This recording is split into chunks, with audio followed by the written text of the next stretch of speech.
Conflict Theory: Avenue for Change by Michelle Mooney, Mahogany Joseph, Michael Outzen, and Ashley Zeimer. Conflict Theory Introduction. Conflict is unavoidable, however, can lead to positive change. Conflict theory helps the social worker to understand what is causing conflict and create possible solutions.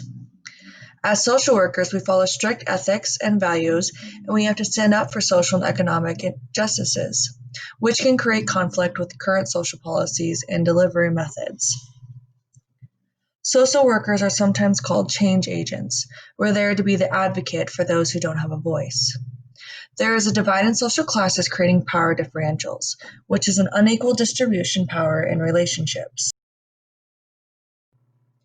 Conflict theory principles. Conflict theory is used in macro social work to understand and discuss relationships between different classes. Conflict theory has 4 theoretical principles. 1. Conflict is inevitable. 2. There is unequal distribution of power in relationships. 3. There is an ongoing struggle for scarce resources. 4th, whoever has the most power controls the distribution of resources. Marx saw a society made up of individuals in different social classes who are competing for social, material, and political resources, including housing, employment, education, and other freedoms. There are inequalities that keep an unequal social structure. These individuals or organizations in power are able to obtain and keep more resources than others, and utilize their power to influence social values and morals. Karl Marx, 1818 to 1883. Marx believed that society was in a state of constant conflict because of the competition for limited resources. Marxist conflict theory sees society divided by economic classes, example, upper class, lower class, middle class.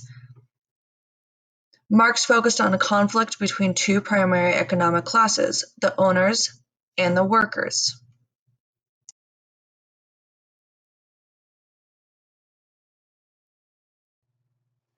Next, we will explore examples of conflict theory and practices, including micro, meso, and macro.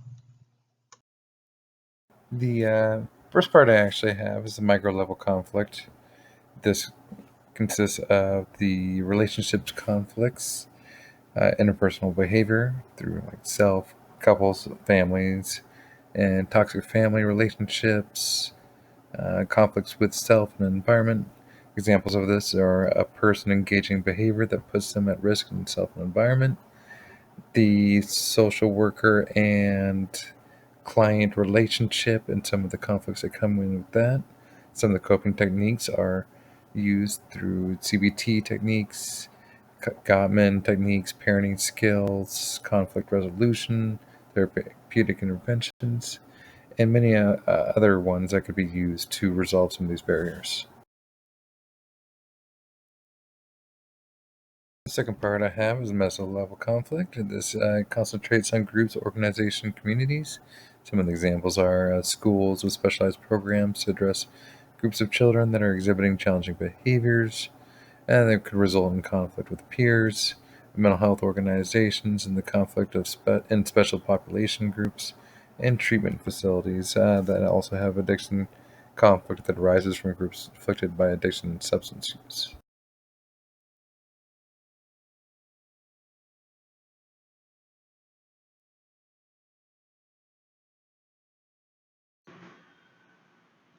Conflict theory can be used widely across all populations and practice settings. Um, because of its assumptions is that conflict is inevitable, recognizing that conflict exists and can be normalized. There's strengths in conflict theory because it shows how class conflict influences behavior. Conflict is inevitable with any population. Therefore, within social work, we see this as a strength because conflict is something that's needed in order to realize that there is a change that's needed.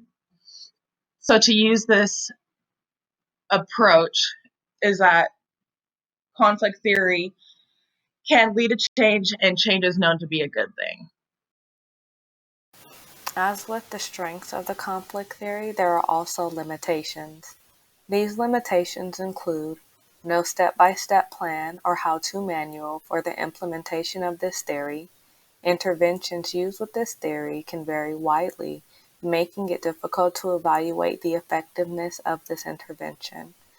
Another limitation is that the risk that can result from trying to improve power imbalances. Thank you for watching our presentations. If you'd like to review our references, they are listed below. Thank you.